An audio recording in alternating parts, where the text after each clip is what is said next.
two of the smartest and best guys in the game. A warm New York City welcome for David Banner and 92Y, everyone.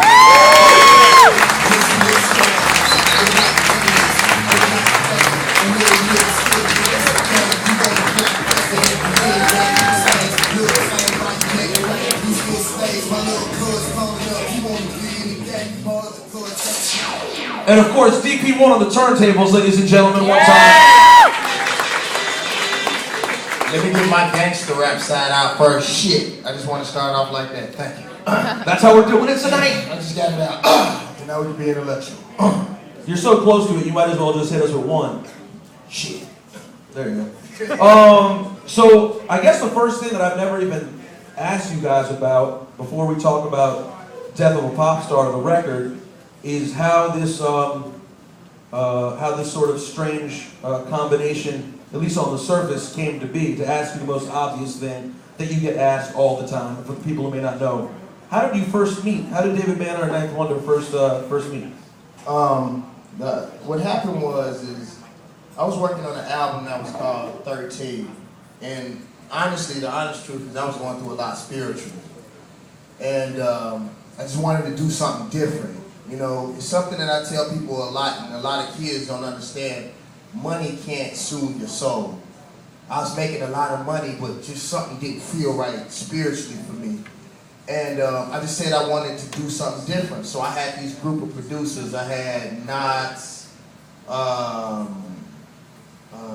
what's the dude's name? Madlib. I had Madlib, DJ Khalil.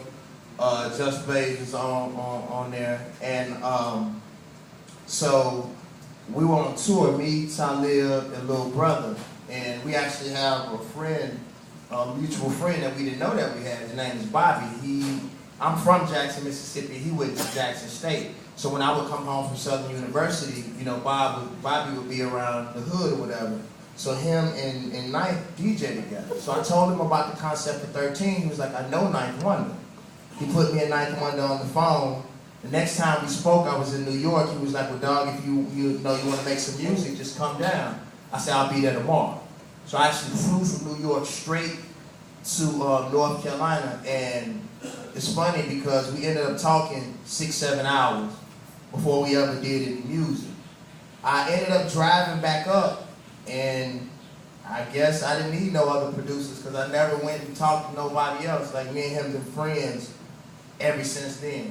I mean, literally almost rolling around fighting friends, like for real friends, not the fake. Every time we see each other, we smiling.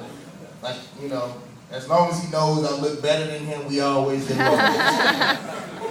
Because I do, ladies don't. Nice. Tell me, underground hip-hop, you know, nerd that you are, what were your impressions of, we're the same kind of nerd, that's how we became friends quite a while ago, but what did you honestly think of David Banner as an artist before you became friends with him? I just think he was that smart, like I had no idea.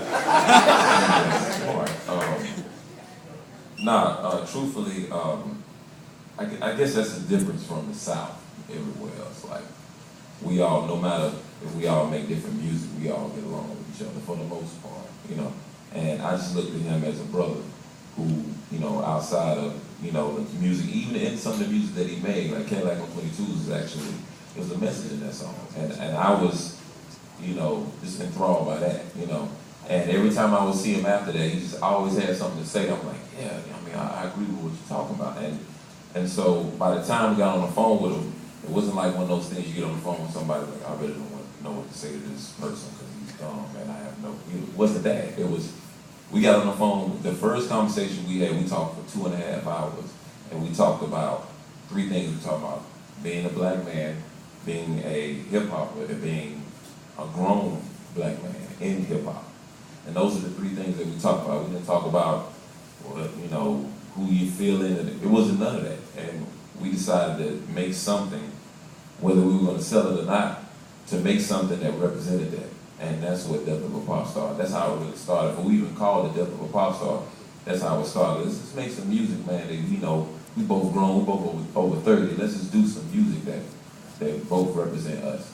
And that's where we, you know, a lot of people that don't put us together, those are the three things that we are. Well, both over 30, we both are grown black men, and we from the South. Well, four things.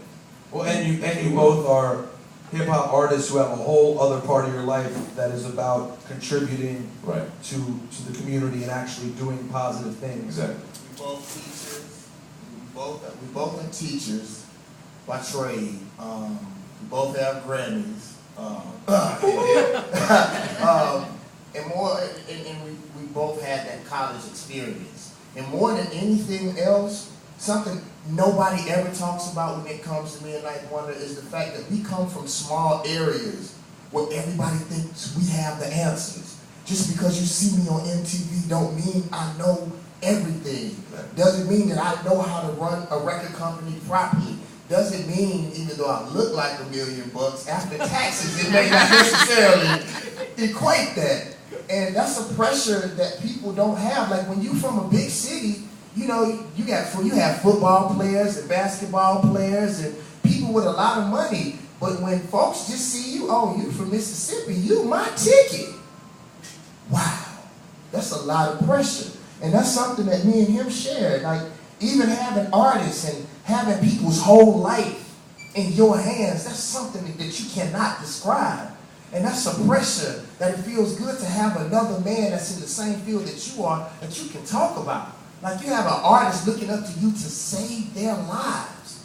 That's crazy. And it can be something, I imagine, that if you were to talk about with someone who isn't in that situation, it could sound rather douchebaggy. You know what I'm saying? If they didn't know, if they couldn't relate to that Or experience. selfish. Yeah, it sounds like, oh, poor you. You know what I mean? Like, but in reality, it's sort of an awkward and difficult predicament to be in, especially when you're not able to help everyone. Well, it's only a big deal if you care. Most people who are in the positions that we in don't give a fuck. If you hit, you hit. Then you make me some money. If you don't, then you go back to the hood. I happen to care. That's one of my flaws. I happen to care about somebody's life. That's crazy. I'm on stage getting instant message. It's hard, man, being from North Carolina. Like, they say, you know, when are you going to put North Carolina on? I'm like, man, North Carolina, North Carolina, man. Like, there's no in the world I'm going to put all of North Carolina on. And I hate when something happens to Jay-Z because I'm North Carolina's answer for Jay-Z. Like, is he really a Mason knife? Don't you know? I'm like, no, I don't know. You know what I'm saying? Like, but anytime that I work with somebody, whether it be Jay or Desi Shot, everybody do, like, I'm the answer now.